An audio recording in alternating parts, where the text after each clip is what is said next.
我上山砍柴，遇见一只小白狐被蟒蛇骑着，我来不及多想，猛地将手中的砍刀扔了过去，正中巨蟒头部。黑蟒挣扎了几下，便翻了白眼，没了气息。小白狐虽得以获救，却已奄奄一息。我赶紧把它抱回家，用草药细细包扎了它的伤口。没过多久，这小家伙就恢复了活力，能跑能跳。从那以后，这只小白狐就像小狗一样，整日黏在我身边，赶都赶不走。可我家境贫寒，连自己都难养活。我几次将它赶进雪山，可每到晚上，它总会晃晃悠悠的回来，嘴里不是叼着野果，就是叼着野鸡。直到这时，我才明白，这小白狐是在告诉我，它能自力更生，我这才安心的收养了它。从那以后，小白狐成了我唯一的伴。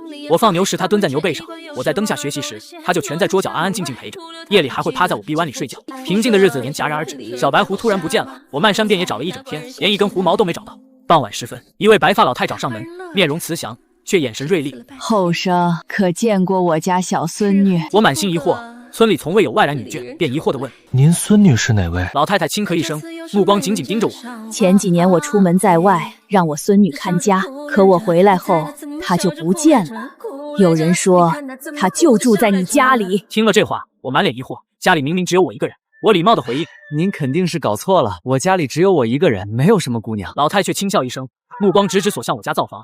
我回头望去，竟看见消失的小白狐正蹲在灶边，对着老太晃舞呢。这是他第一次在外人面前显露身形。老太没再多言，转身便消失在了山林里。当晚，小白狐依旧像往常一样趴在我臂弯里睡觉。可第二天一早，我醒来时，小狐狸却不见了踪影。我刚下床，就看见桌子上放着一个绣狐纹锦囊，里面装着一撮女人的黑色长发，中间还用红绳裹了一圈。我不知这东西的用处，便带着它找到了王伯。王伯一看到这东西，立马笑哈哈地说：这是有女娃跟你示好呢，拿着这个就能去女娃家提亲了。快告诉爷爷，是哪个姑娘看上你了？我当场就懵了，难道这是小狐狸叼回来的？可我万万没想到，自那以后，小白狐再没出现。我日日进山寻找，却始终无果，只当它是回到了自己的家园，心里却像被掏空了一块，空落落的，连放牛砍柴都没了心思。就这样找了半个月，我彻底绝望了，以为再也见不到它。直到半个月后的一个晚上，我正坐在门口发呆，忽然听到门口传来一阵呜咽声。一位拄着藤杖的老奶奶蹲在我家门口，双手捂着脸，哭得十分伤心。我皱着眉头走到门口，问她出了什么事。老太太闻言猛然抬头，口中发出阴森森的声音：找我孙子，我孙子不见，你看到他了对不对？我浑身一哆嗦，上次是找孙女，这次是找孙子，怎么都找上我了？我赶紧摇头说没见过。老太太脸上却露出一丝诡异的迷离。没见？那6年前呢？6年前你在雪山有没有见过我孙子？她的语气像是在质问，又像是在威胁，让人不寒而栗。我歪着脑袋想了半天，6年前我才12岁，每日上山放牛，可我实在想不起来见过什么老太太的孙子，便耐着性子劝道：老人家，您肯定是糊涂了，我真的没见过您孙子。天黑了，您还是赶紧找个地方落脚吧。我话音刚落，老太太便不再言语，只是似笑非笑地盯着我，那笑容诡异的让人发毛。我被她笑得连连后退，回头踉踉跄跄地跑到了王伯家，气喘吁吁地把老太太的事告诉了王伯。王伯叼着烟袋，听完我的话，瞬间愣住了，烟袋杆从手里滑了下来。他突然指着我的身后，声音发颤地说：你说的是不是他？我顿时感到背后一凉，一股寒意从脚底直窜头顶，哆哆嗦嗦地回过头，就看见刚才那个老太太悄无声息地站在我身后，依旧是那副诡异的笑容，眼神死死地盯着我，连脚步都没有发出一点声音。我吓得魂飞魄散，赶紧躲到王伯身后，死死抓住王伯的衣角，浑身止不住地发抖。王伯强装镇定，上下打量着老太太，沉声问道：你是哪个村的？深夜跑到我们林家村来，到底想干什么？老太太却不回答，只是低沉地重复：我来找我的孙子。之后无论王伯怎么问，他都只是嘿嘿发笑，笑声沙哑诡异，回荡在院子里，让人头皮发麻。王伯见状，脸色越来越沉，从屋里拿出2个白面馒头递过去，语气带着几分不耐烦：拿着这东西滚蛋，以后别来我们村吓唬人，否则休怪我不客气。哪料老太太接过馒头看了一眼，竟一把将馒头狠狠摔在地上，馒头滚落在泥水里。她猛地抬起头，嘶吼着指向我，眼睛里布满血丝。他打死了我的孙子，我要他偿命，我要一辈子缠着他，让他不得安宁。王伯脸色大变，连忙喊我去把院子里的灯打开。我赶紧拽开灯绳，昏黄的灯光瞬间照亮了整个院子。这时我才看清楚，老太太的肩膀上竟盘着一条暗红色的毒蛇，蛇信子不停吞吐，正露出2颗锋利的毒牙，死死地盯着我，眼神里满是杀意。王伯顿时慌了，回头小声问我：小子，我眼神不好，你看看那老太婆是不是没有影子？一听这话，我猛然转头看去，那老太婆直挺挺地站在灯光下，身后果然没有一丝影子。冷汗瞬间从我的后背渗出，浸湿了衣衫，我吓得不敢说话，只能木讷地点了点头。王伯突然提高声音，故作镇定地说：小子别怕，屋里放着一把祖传宝剑，你快去给我拿来。我颤巍巍地跑进屋里，翻了半天，把屋里翻得乱七八糟，根本没找到什么宝剑。等我出来想说没找到时，却发现老太太的背影已经走远了，消失在漆黑的山林里，只留下一股淡淡的腥气。王博神色慌张地把我拉进屋，关紧大门，还搬来桌子顶住，才压低声音说：“傻孩子，哪有什么祖传宝剑啊？我是骗他的，你惹上不干净的东西了。”说罢，他关掉屋里的灯，又巧声问我：“是不是上山惹了什么事，得罪了什么人？”我仔细回想，从小到大我从没得罪过人。王博又问：“你是不是打死过什么不该打的东西？山里的东西有些是碰不得的。”我闻言猛然想起6年前，为了救那只受伤的小白虎，我劈死了一条黑马。我把这件事一五一十地告诉了王博，他浑身一抖，狠狠拍了一下大腿，急道：“你个背时的娃！山上的蟒、狐、蛇都是有灵性的，怎么能乱打？”王博说明天他会带我去找隔壁村的端公看马，让我今晚就睡在他那里，不管听到谁喊我的名字，都不许答应，也不许开门，更不许往外看。当天晚上，我果然一句话也没敢说，蜷缩在床角，大气都不敢喘。可到了半夜12点左右，外面忽然传来一阵沙沙的响动，像是有什么东西在地上爬行。紧接着，老太太的哭声又传进了我的耳朵，沙哑凄厉，断断续续，听得人心里发慌。我抬头往窗外一看，一个佝偻的身影正在窗外慢慢走动。走着走着，他突然趴在窗户上，眼睛死死地盯着屋里，像是在找我，嘴角还挂着诡异的笑容。我吓得一动不敢动，浑身僵硬，连呼吸都变得小心翼翼。这时王博的声音从隔壁传来，压低了声音喊：“把头捂在被子里，别看，无论听到什么都别吭声。”我连忙拉起被子蒙住脑袋，心脏狂跳不止，仿佛要跳出胸腔。可那哭声却忽远忽近，始终没有停歇，萦绕在耳边，让人无法入睡。直到凌晨4点多，外面的哭声才渐渐消失，但我依然不敢从被子里钻出来，生怕一露头就看到那个老太太。不知过了多久，我实在熬不住，才缓缓睡去。可刚睡着，就梦见一条被劈得血肉模糊的黑马，眼睛死死地盯着我，口中还说着人语：“还我命来！还我命来！我要你偿命！”我吓得尖叫一声，从床上猛然坐起。窗外天已大亮，王博正站在我床头，一脸焦急地叫我赶紧起来，带我去隔壁村找端公看马。可当天晚上，那疯婆子又来了，还是趴在窗口看着我笑，笑声比之前更诡异，更凄厉。王博拎着斧头出去，却什么也没看到。之后烧香烛、烧纸钱，对着深山磕头求饶，压根没用。最恐怖的是，第二天早上，我竟然会躺在雪山里的一棵大树下，而那里就是我当年杀那条黑蟒的地。就这样在王博家躲了3天，所有方法都用尽，王博被折腾得不成人样，眼窝深陷，精神萎靡。我不忍心再连累他，于是在第4天早上，我不顾王博的劝阻，一溜烟跑回了家。但让我没想到的是，刚到家门口，王博也气喘吁吁地跟了上来，手里还提着一把铁锹，脸上满是坚定。傻孩子，爷爷怎么能看你去送死？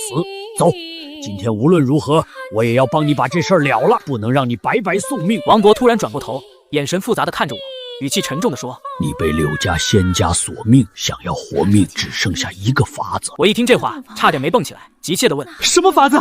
王博，您快说，只要能活命，能救您，我什么都愿意做。”找胡家帮忙。什么柳家胡家的？村里就没这2个姓啊！我还在疑惑，以为王博是在逗我开心，哪知王博却一本正经地摇摇头，告诉我：“咱们这深山里有5大仙家，分别是胡、黄、白、柳、灰。当年你打死的那条黑蟒就是柳家的人，而你当年救过的那只小白狐很可能是胡家的人。这事儿你打死柳家的人是为了求胡家帮忙，除此之外别无他法。”我听得瑟瑟发抖，连忙问王博有没有别的方法。我实在不敢再进山，更不敢去找什么胡家仙家。本来人妖殊途，爷爷不想让你走这条路，但现在咱们的法子已经用尽了，除此之外没有别的出路了。王博说着，指了指我的胸口：“你怀里那绣狐纹锦囊还在吧？”我哆哆嗦嗦地摸了出来。这些年，我一直将它随身带着。那好了，这可是胡家某个姑娘的信物，带着它，你才有机会找到胡家，求他们出手相助。话音刚落，外面的院子里突然传来一阵密密麻麻的沙沙声，像是有无数东西在爬行，声音越来越近，让人毛骨悚然。王博脸色大变，一把抄起旁边的铁锹，眼神警惕地盯着门口。恐怖的一幕发生了，那个疯婆子正阴森森地站在门口，我脑子里嗡的一声，吓得腿都软。王博一把将我拽回，用桌子死死顶住大门，回头冲我吼道：“小子听着，让胡家出面，咱们村才有救，你才有救！”王博指着后窗，语气急切：“从后窗翻出去，带上信物，往南山的乱葬岗跑，那里是胡家的地界边缘。不管听到什么声音，千万别回头，一旦回头，就再也没有机会了。”大门已经被外面的蛇群撞得砰砰作响，门板摇摇欲坠，几条小蛇已经顺着门缝钻了进来，在地上快速爬行。王博咬着牙，用身体死死抵住门板，脸上青筋暴起，声音沙哑地说：“快，别磨蹭，再晚就来不及了，爷爷撑不了多久。”我看着年迈的王博，眼泪夺眶而出，心里充满了愧疚和不舍。我知道王博是在用自己的命掩护。我用力踹开后窗，回头看了王博一眼，然后一头扎进了无边的黑夜里，不敢有丝毫停留。还没跑多远，身后突然传来一阵密集的沙沙声，一条暗红色的毒蛇竟然追了上来，速度极快，眼看就要咬到我的脚后跟。我心里一凉，脚下一滑，向前摔倒在地，膝盖和手掌被磨得鲜血淋漓。眼看毒蛇就要扑上来，我绝望地闭上了眼睛。就在这时，旁边的树丛里猛地窜出一道白影，发出一声熟悉的狐狸叫声，清脆而急促。我定睛一看，竟是那只消失已久的小白虎。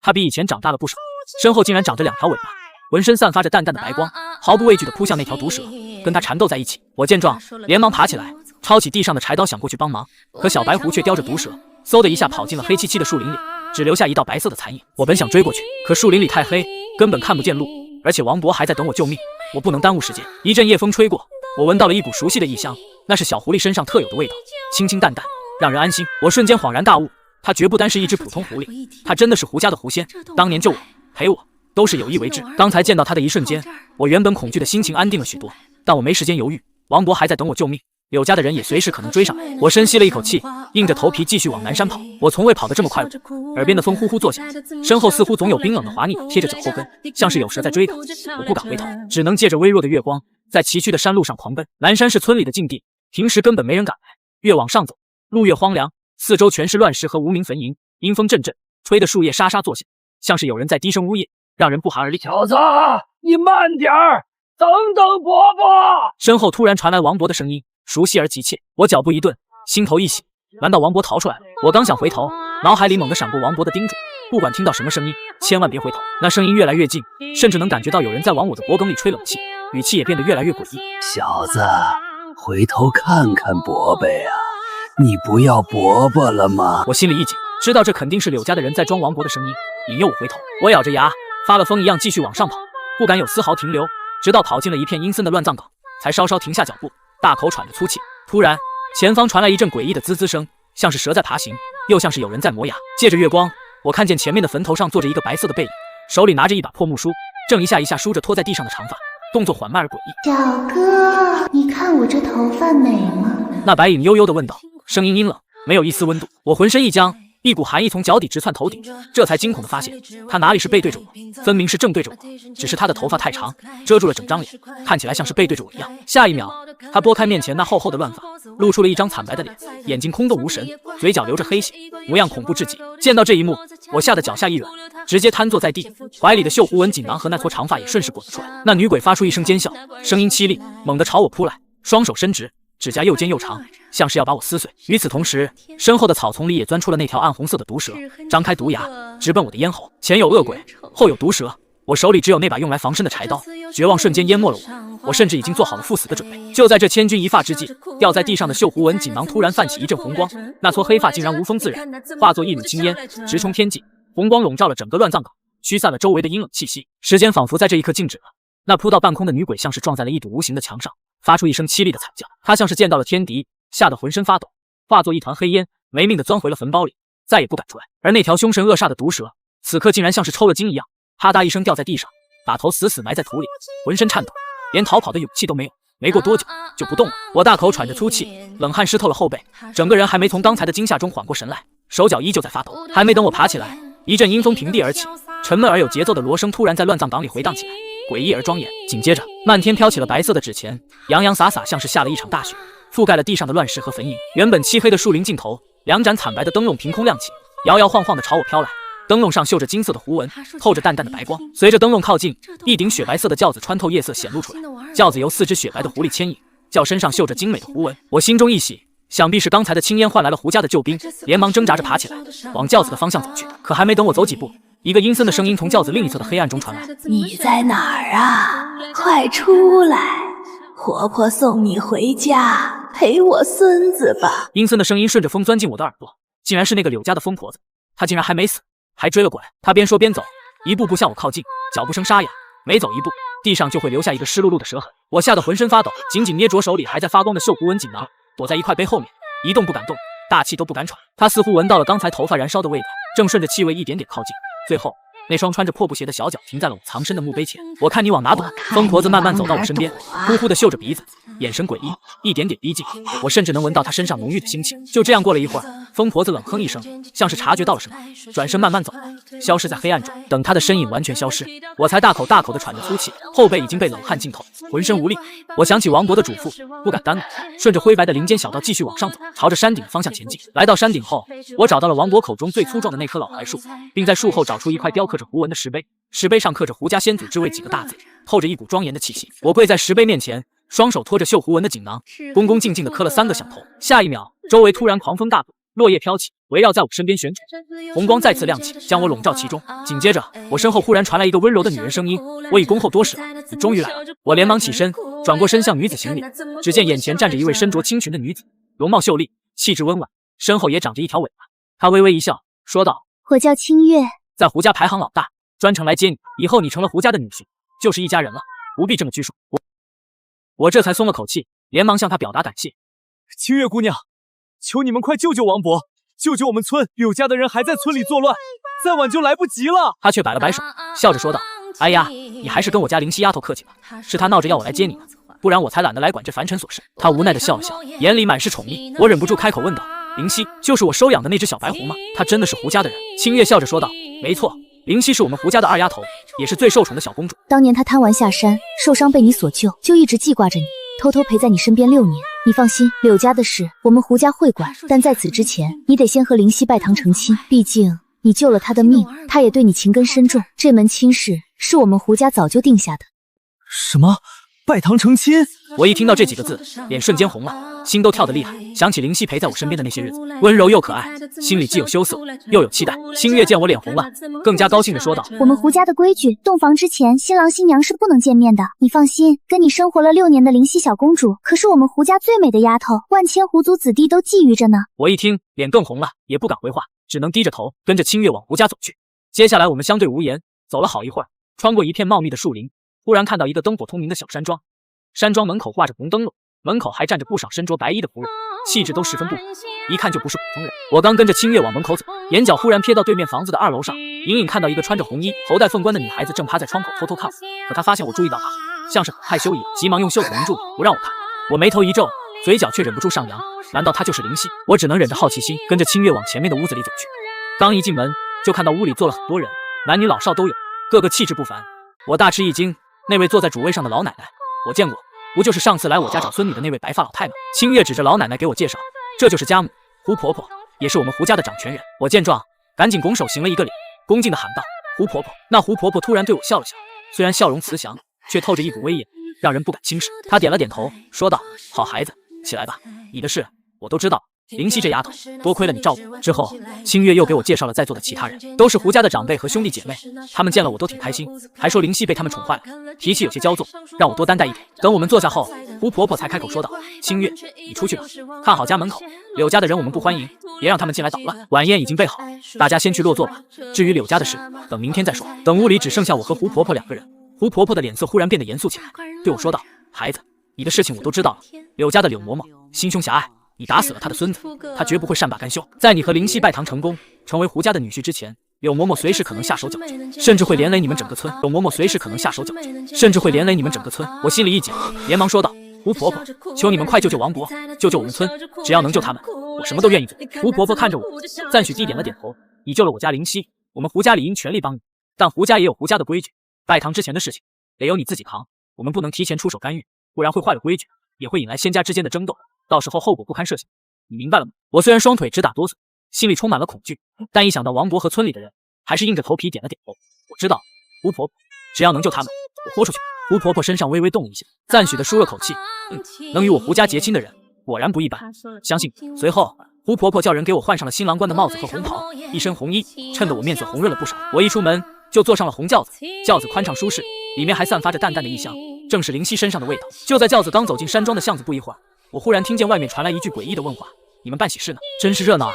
能不能让我也来凑凑热闹？你们办喜事呢？真是热闹啊！能不能让我也来凑凑热闹？”轿子立马停了下来，周围的气氛瞬间变得紧张起来。我吓得头皮一麻，掀开窗纱往前看去，只见柳嬷嬷正站在巷子中间，嘴角挂着诡异的笑容，放肆！胡家地盘，岂容你撒野！轿外的清月怒喝一声，身后的狐族仆人纷纷上前，挡在轿子面前，浑身散发着仙气，与柳嬷嬷对峙起。突然，一条不知道从哪钻出来的青蛇嗖的一下窜进轿内，一口咬在了我的手腕上，钻心的疼痛瞬间传来，疼得我直接惨叫一声，手腕很快就肿了起来，一股阴冷的毒素顺着伤口蔓延开来，浑身都变得冰冷。再后来，我的意识变得特别淡漠，朦胧中被胡家下人扶进了大厅，耳边传来嘈杂的声音，还有清月焦急的呼喊声。等我再次醒来时，发现自己躺在一间布满红色双喜的屋子，屋里布置的十分喜庆，床上还坐着一个盖着红盖头的新娘。原来这是我和灵犀的婚房。发现自己躺在一间布满红色双喜的屋子，屋里布置的十分喜庆，床上还坐着一个盖着红盖头的新娘。原来这是我和灵犀的婚房。我想起刚才的蛇伤，赶忙拉开袖子查看，只见手腕上残留着2颗浅浅的牙印，已经被人上了药，疼痛感减轻了不少，身上的阴冷感也消散了一些。我猛然想起王博，心里焦急万分，翻身下床就要出去，想要去找王博，看看村里的情况。床上的新娘子突然开口问道：“你要去哪儿？”声音软糯可爱，带着几分骄纵，正是灵犀的声音。我去找王博，不知道村里现在怎么样了，柳嬷嬷有没有在作乱？说着，我一把拉开了门，没想到刚一开门就看见清月守在外面，她一把将我拦住：“不能去！你现在走出这个门，不仅自身难保，灵犀也会受到牵连。柳嬷嬷就在山庄外面守着，就等你出去呢。”说罢，直接把我推进屋里，还顺便锁上了门。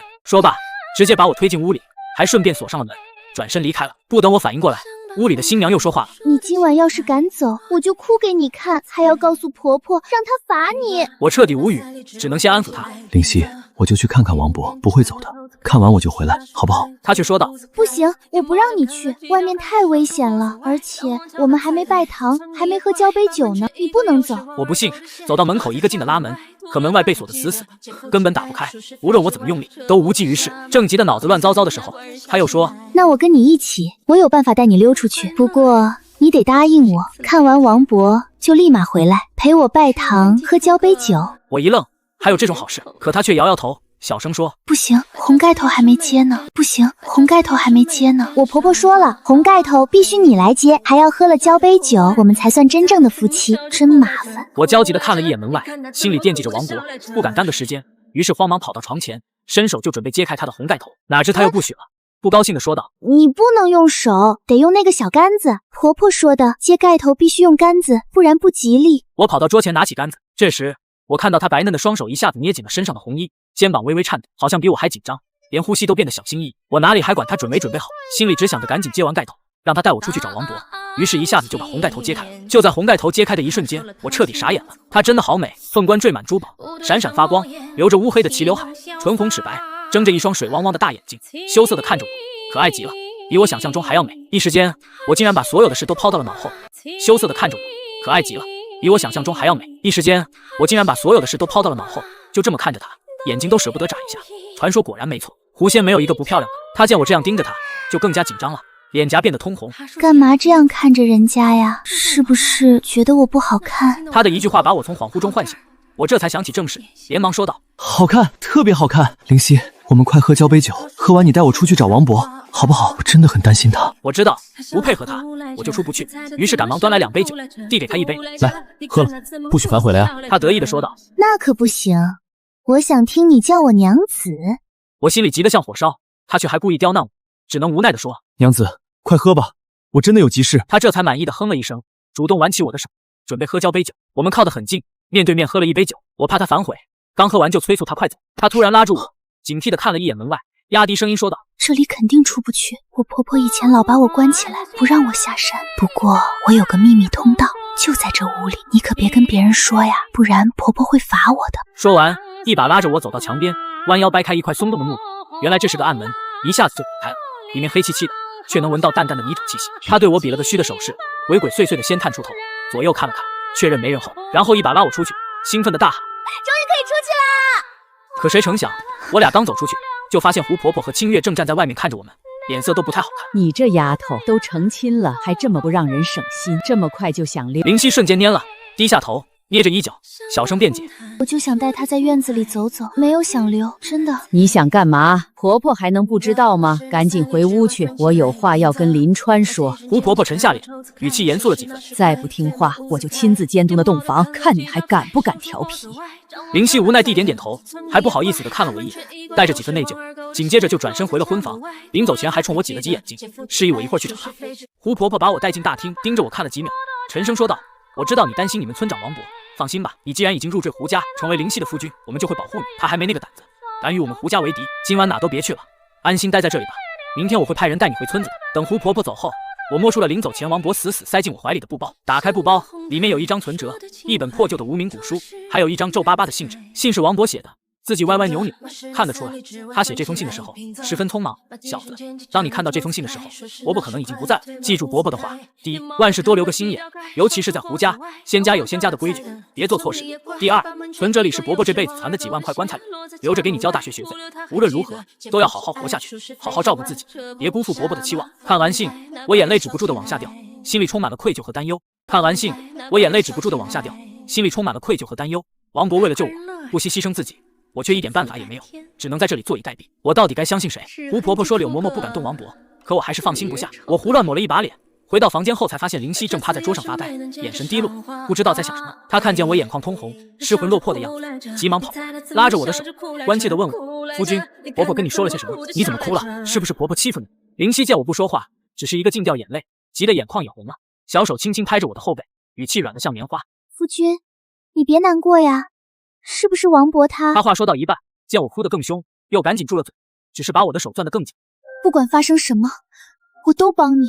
我去求婆婆，现在就带你下山找王博，好不好？我吸了吸鼻子，把信纸小心翼翼折好，放进布包里，又摸了摸那本破旧的古书，封面磨损的厉害，连书名都看不清，只在封皮角落刻着一个小小的柳字，和柳嬷嬷身上的气息有几分相似，却又更显陈旧。林夕，王博给了我一本古书，还有一张存折，他说这是他的棺材本，让我好好上大学。我声音沙哑，可我现在哪有心思，我就想知道他到底安不安全。林夕凑过来，踮着脚尖看了看布包里的古书，眉头皱了起来，小脸上满是疑惑。这书我好像在婆婆的书房见过，婆婆说这是几十年前柳家与我们胡家结怨时留下的，里面记载着柳家的弱点，还有一些克制蛇蝎的法子。她说着，眼睛一亮，对了，我们可以偷偷翻开看看，说不定能找到对付柳嬷嬷的办法，也能知道王博的下落。我犹豫了一下，胡婆婆说过，仙家有仙家的规矩，这本古书既然是王博偶然得到的，说不定有什么禁忌。可一想到王博的安危，我还是点了点头，小心翼翼地翻开古书，书页泛黄发脆，上面的字迹是古老的篆体，我一个也不认识，急得抓耳挠腮。林夕却看得津津有味，小嘴念念有词。原来如此，当年柳家的黑马是柳嬷嬷的孙子，名叫柳俊。他当年主动挑衅下山，伤了不少村民，还差点杀了贪玩下山的我。你当年救我，其实是为民除害啊！我猛地抬头，不敢置信地看着他。其实是为民除害啊！我猛地抬头，不敢置信地看着他。说什么？我当年打死的黑蟒不是无辜的。这些年，我一直因为打死了有灵性的黑蟒而愧疚，哪怕是柳嬷嬷所命，我也觉得是自己罪有应得。可没想到事情竟然另有隐情。林夕用力点头，脸上满是愤愤不平。当然不是，柳玄性情残暴，柳嬷嬷又护短。当年我们胡家本想出手教训他，可他躲进了雪山深处，我们也不好轻易进山搅扰生灵。没想到他竟然伤了我，还被你误打误撞打死。你不仅没做错，还帮了我们大忙，帮村里除了一害。他拉着我的手，眼神坚定。夫君，你别再愧疚了，柳嬷嬷找你报仇，根本就是蛮不讲理。我们胡家一定会帮你，也一定会找到王博的。就在这时，窗外突然传来一阵剧烈的响动，伴随着无数毒蛇的嘶鸣。林夕瞬间警惕起来，耳朵微微竖起，身后的两条尾巴不自觉地露了出来，白光一闪，就挡在了我身前。夫君，别怕，这座宅子设了法术，柳嬷嬷闯不进来。柳嬷嬷阴森的声音穿透门窗传来，柳嬷嬷阴森的声音穿透门窗传来。林川、林夕，你们以为躲在胡家就安全了？既然如此，我就让你们整个村子的人陪葬。不知过了多久，外面渐渐安静了下来。没事了，估计人走了，都怪我没用，连累了无辜的人。林夕伸手拉住我的手，柔声安慰：别担心，我婆婆说话算话，柳嬷嬷不敢伤害王博的。明天一早，我们就下山，一定能找到王博，他会没事的。他的手暖暖的，带着熟悉的异香，稍稍抚平了我心底的焦虑。那一晚，我一夜未眠，脑海里反复浮现王博的模样，还有柳嬷嬷诡异的笑容。林夕似乎察觉到了我的不安，悄悄挪到我身边，蜷在我臂弯里，像小时候一样，用毛茸茸的虎尾轻轻扫着我的手背，低声说：有我在，我不会让任何人伤害你的。天刚蒙蒙亮，我就拉着林夕起身，清月已经在门外等候，神色却比往日严肃了许多。家母已经安排好了，我们现在下山，不过柳嬷嬷狡猾得很，你们一定要跟紧我，切勿擅自行动。看得出来，他也对柳嬷嬷多了几分警惕。我们顺着山路往林家村赶，越靠近村子，空气中的腥气就越浓。往日里热闹的村子，此刻静静的可怕，连鸡犬声都没有，家家户户门窗紧闭，透着一股死寂。林夕的脸色渐渐沉了下来，我耳微微竖起，警惕地扫视着四周。不对劲，这里有柳家的气息，而且很浓。刚走进村口，就看到王博被绑在槐树下，脸色苍白，嘴角挂着血迹，气息微弱，身边还站着那个阴森的柳嬷嬷，眼神凶狠地盯着我。林川，你果然来了。柳嬷嬷发出沙哑的笑声，语气里满是恶意。我还以为你会躲在胡家一辈子当缩头乌龟呢，没想到你还敢出来。他扬了扬藤杖，你打死我孙子，今日我就要你血债血偿，还要让这整个村子的人都为我孙子陪葬。柳嬷嬷，你休得放肆！清月上前一步，身后泛起淡淡的白光，无足的灵力瞬间散开。林川已是我胡家女婿，王博是他的亲人，你若敢伤他们分毫，我胡家定不饶你！胡家！柳嬷嬷嗤笑一声，眼神变得更加阴狠。我柳家与他的仇，今日必须了断，就算胡婆婆来了，也拦不住。说罢，他猛地挥动藤杖，清月立刻施展狐火，淡蓝色的火焰燃起，挡住了迎面而来的毒蛇。狐火所过之处，毒蛇瞬间被烧成灰烬，发出刺鼻的焦糊味。你们快带王博走，我来挡住他！清月大喊着，与柳嬷嬷缠斗起来。藤杖与狐火碰撞，发出滋滋的声响，灵力波动震得周围的树木都微微颤抖。我趁机冲过去，解开绑在王博身上的绳子。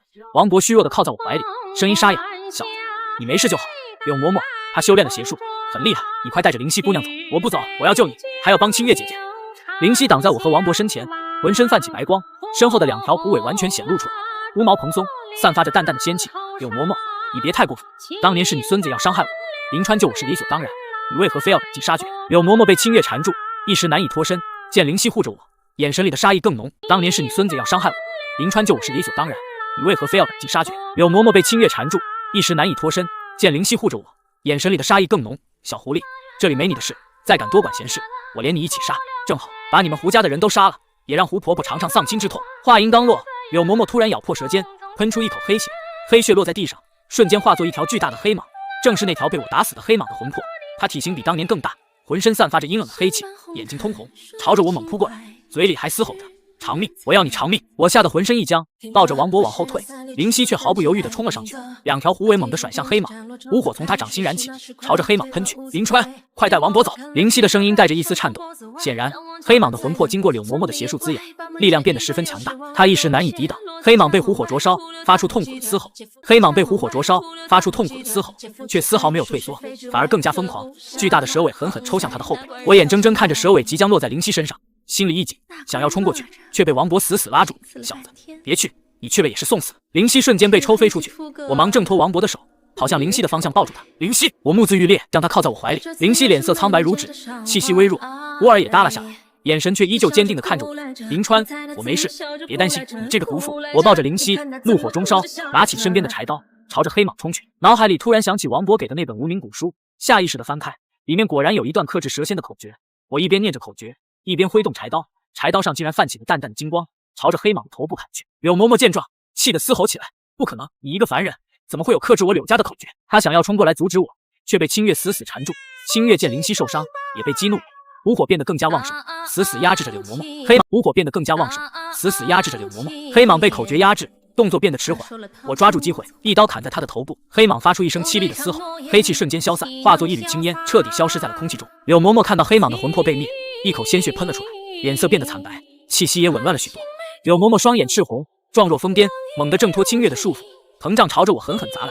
藤杖上的红蛇张开毒牙，朝着我的咽喉咬去。灵溪见状，用尽最后一丝力气推开我，自己却被藤杖砸中胸口，又被黑蛇咬中了肩膀，毒素瞬间蔓延开来，他浑身一颤，彻底倒在了我怀里，昏迷过去。灵溪，灵溪，你醒醒！我抱着他，眼泪止不住的往下掉，他的肩膀快速红肿起来，浑身冰冷，连呼吸都变得十分微弱。清月趁机冲过来，狐火狠狠拍在柳嬷嬷身上，柳嬷嬷发出一声惨叫，倒在地上。哈哈哈哈！我柳家与你胡家与林川的仇，就算我魂飞魄散，也不会就此了结。话音刚落，一阵黑烟，柳嬷嬷便消失了。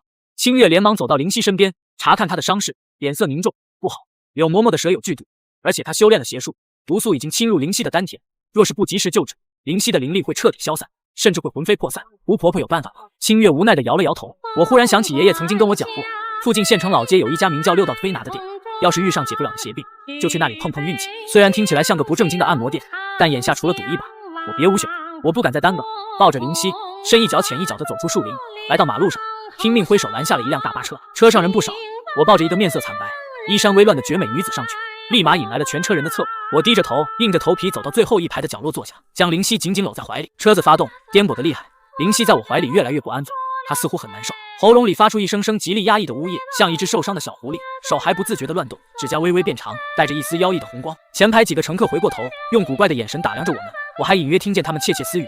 现在的年轻人大庭广众的，也不注意点影响。我尴尬的头皮发麻，只能死死把灵溪按在怀里，在她耳边低声恳求：“求你了，灵溪，别动，再坚持一会儿，我们就到了。再坚持一会儿，我们就到了。可他却像是失去了理智，张嘴就在我手掌上咬了一口，尖锐的虎牙刺破了皮肉，鲜血流进他嘴里，他反而像是尝到了甜头，喉咙里发出咕噜咕噜的吞咽声，眼里的红光更盛。我忍着钻心的疼痛，没有松手，也没敢叫出声。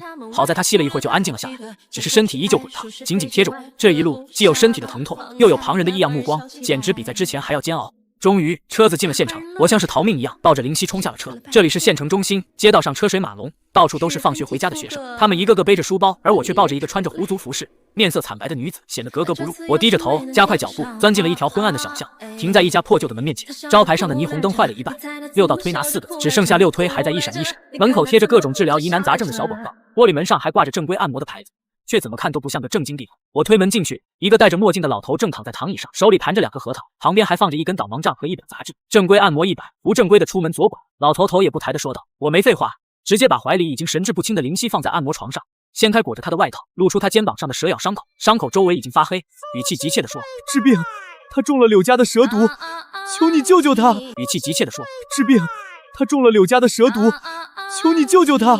老头听到柳家蛇毒4个字，突然站了起来，语气也严肃了几分。此时的灵犀已经完全失了神智，正张着嘴对着空气乱咬，周身萦绕着淡淡的黑气。老头走到床边，伸手在灵犀的手腕上搭了一下，眉头紧皱，脸色骤变，怎么会惹上柳家这阴毒的玩意儿？他又看了看灵犀身后隐约浮现的狐狸虚影，叹了口气，毒入骨髓，再晚一点，他就会彻底兽化，变成只野狐狸，再也变不回人形了。小子，我劝你把他扔出去，你还能保条小命，不然今晚你得被他吸成干尸。我看着痛苦挣扎的灵犀，他还在无意识地喊着夫君，心头一酸，从兜里掏出王博给我的那张存折，重重拍在他手上，这里面有3万，你看看够不够？只要能救他，多少钱我都愿意拿。老头看了看存折，又看了看我，眼神里多了几分赞许，叹了口气，钱是够了，但我治不了，这毒是柳家的独门阴招，钱是够了，但我治不了，这毒是柳家的独门阴招，金针难解，解铃还须系铃人，唯一的解药就是你。我一脸困惑地看向他，他严肃地解释道：此毒攻心，会将他心底的欲望和妖性放大100倍。现在的他眼里只有你这个心上人，换了别的男人，还没碰到他就会被他视为入侵者，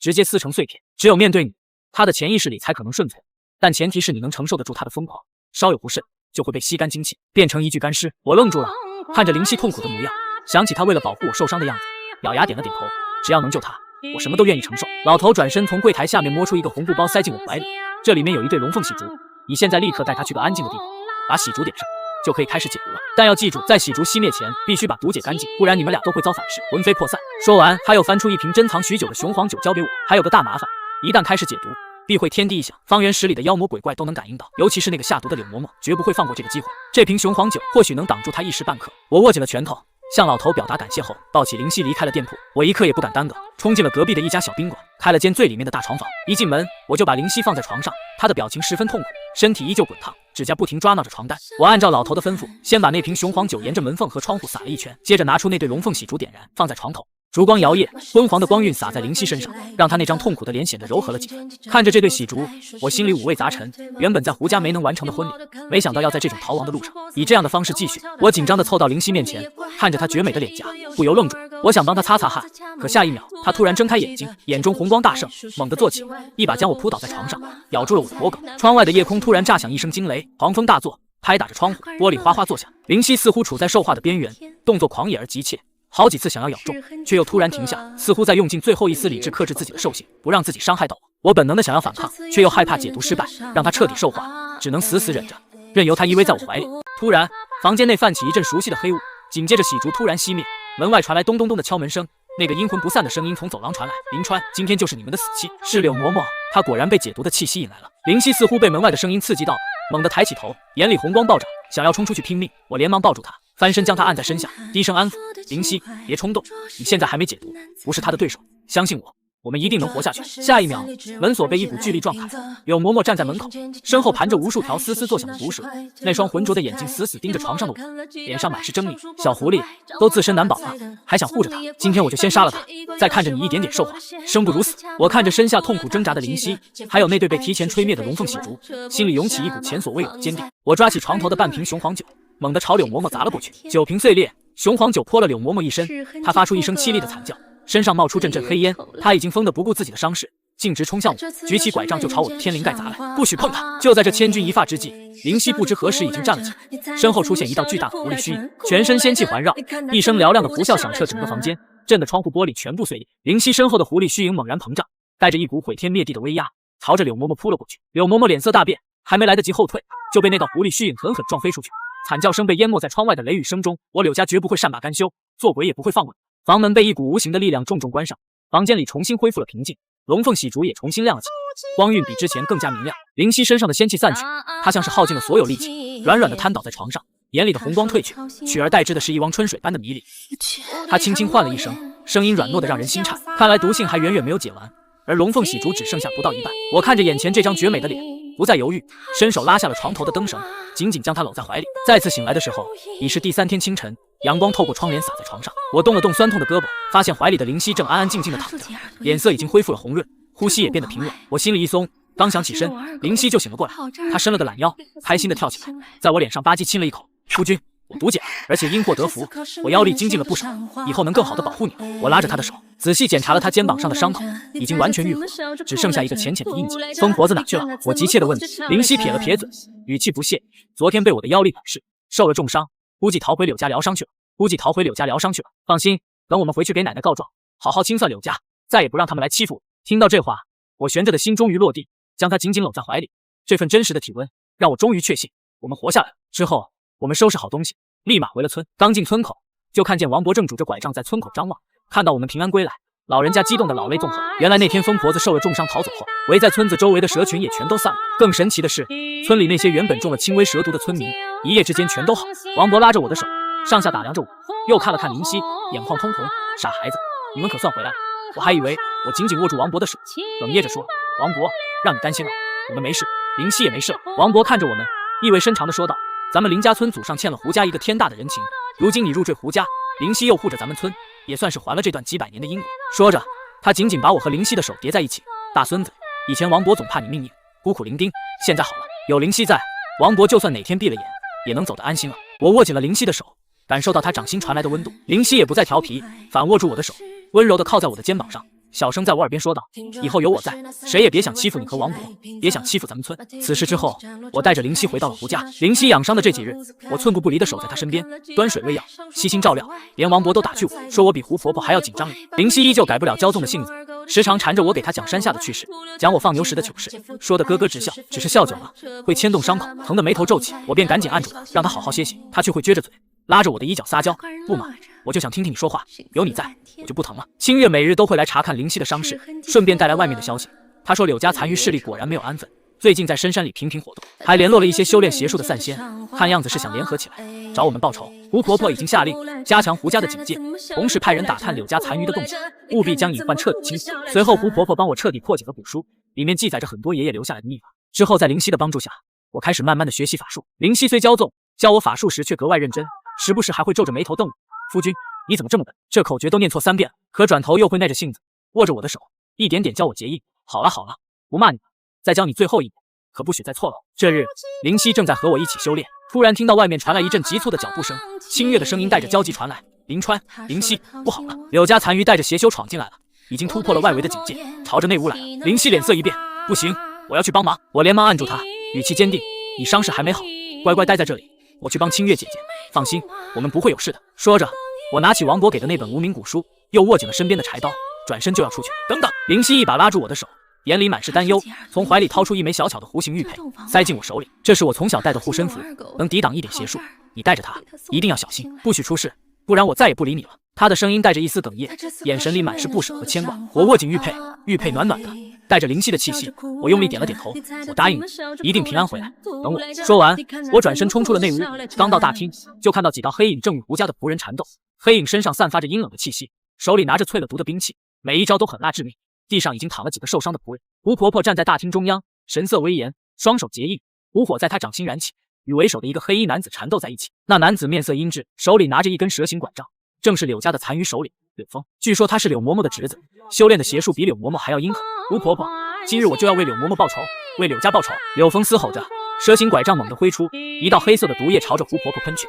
胡婆婆侧身躲开，毒液落在地上，瞬间腐蚀出一个小坑，散发着刺鼻的腥气。清月正与2个邪修缠斗，渐渐有些吃力，身上已经被划了几道伤口。看到我过来，连忙喊道：灵川，小心他们的毒液。我点点头，翻开无名古书，找到一段克制邪术的口诀，一边念着，一边挥动柴刀，柴刀上泛起金光，朝着身边的一个邪修砍去。那邪修没想到我一个凡人能施展克制他们的术法，一时不备，被柴刀砍中肩膀，发出一声惨叫，身体渐渐变得透明，显然是邪力被迫，快要消散了。柳峰看到我伤了他的手下，眼神变得更加阴狠，猛地挣脱胡婆婆的束缚，蛇形拐杖朝着我狠狠砸来。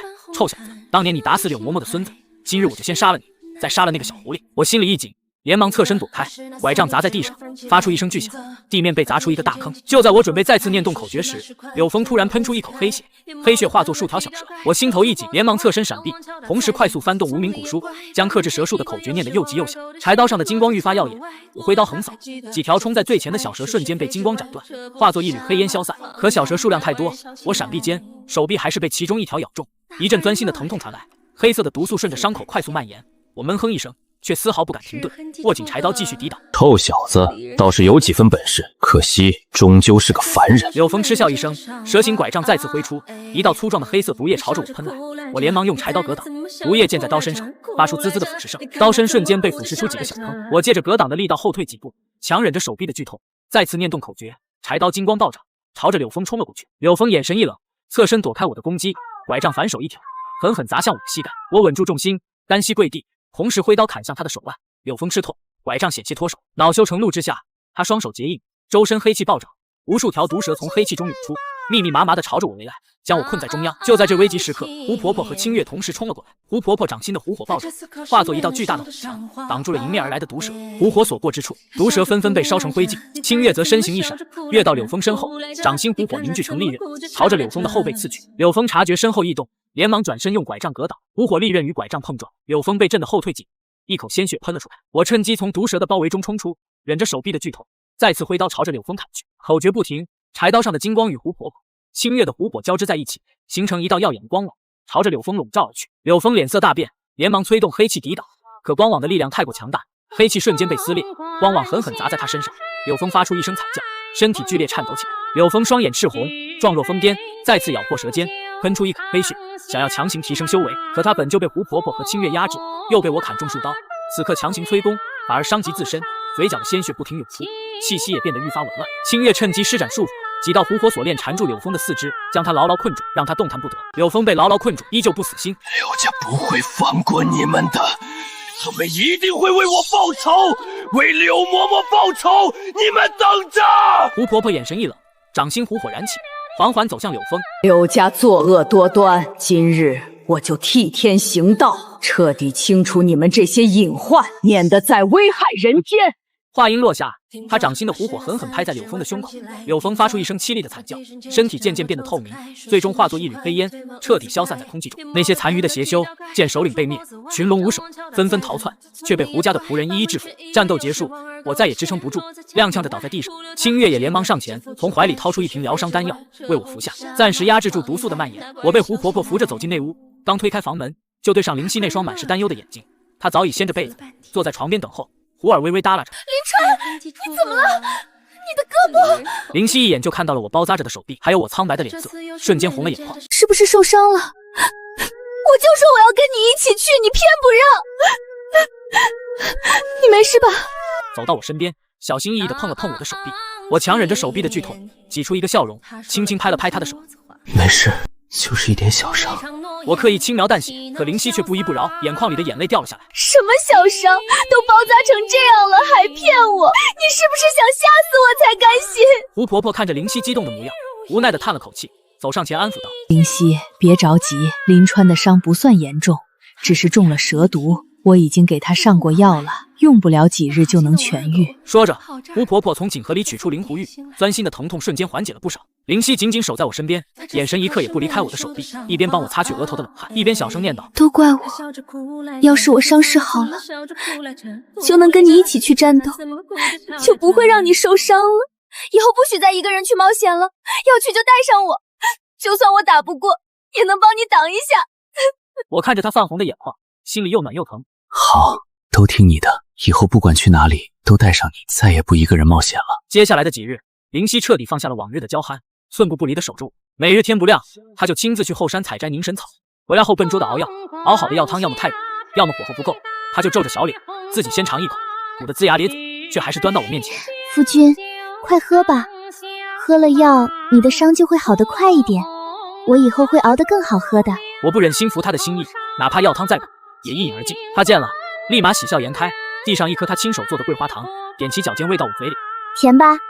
我特意从山下买来的桂花，做了好久才做好的，就是怕你喝药苦。说着，又伸手摸了摸我的手臂，小声问：还疼吗？我用狐狸再帮你滋养一下好不好？不等我回答，他就伸出白皙的手指，指尖泛起淡淡的白光，轻轻附在我的伤口上，动作轻柔的像是在呵护稀世珍宝。王博每日都会来看我，每次来都忍不住打趣：林川这小子真是好福气，灵犀丫头这么疼你，以后可不许欺负她。灵犀听了，脸颊通红，往我身后躲了躲，却还是探出小脑袋。王博，我才不会让夫君欺负我呢，要是他欺负我，我就咬他。说着，还故意露出尖尖的小虎牙，逗得我们哈哈大笑。屋里的气氛也变得轻松起来。清月也时常过来，带来山庄警戒的消息，说柳家的残余暂时都被镇压了，不过还是要小心为妙。巫婆婆偶尔也会过来检查我的伤势，还会指点我几句法术的诀窍。林川，你悟性很高，再加上灵犀帮你，用不了多久就能独当一面了。几日过后，我的伤势渐渐痊愈，手臂上的伤口也只剩下一道浅浅的疤痕。灵犀见我好了，又恢复了往日的骄纵性子，缠着我陪他去后山玩，说要去摘他最爱的野山楂。我无奈又宠溺，只能陪着他去。他在前面蹦蹦跳跳，时不时回头朝我挥手。夫君，你快点呀！身后的尾巴欢快地摆动着，阳光洒在他身上。身后的尾巴欢快地摆动着，阳光洒在他身上，像镀了一层金光。走到后山的山楂树旁，灵犀踮起脚尖，却够不到高处的山楂，急得皱起眉头，转头朝我撒娇：夫君，你帮我摘，我要最红最大的那个。我笑着走过去，轻轻抱起他，让他够到山楂。他伸手摘下一颗，擦了擦，递到我嘴边。夫君，你先吃，可甜了。我咬了一口，酸甜的滋味在嘴里蔓延开来，看着他亮晶晶的眼睛，心里满是温暖。就在这时，灵犀突然搂住我的脖子，在我脸上亲了一口，小声说：夫君，以后我们再也不要遇到危险了，就一直这样好好的，好不好？好，以后我们再也不遇到危险了，我会好好修炼法术，保护好你，再也不让你们受一点伤害。灵犀靠在我的怀里，笑得眉眼弯弯，尾巴轻轻缠绕着我的腰，风轻轻吹过，山楂树的叶子沙沙作响。可我们都没察觉，雪山深处，一道黑影正死死盯着我们，眼底满是怨毒。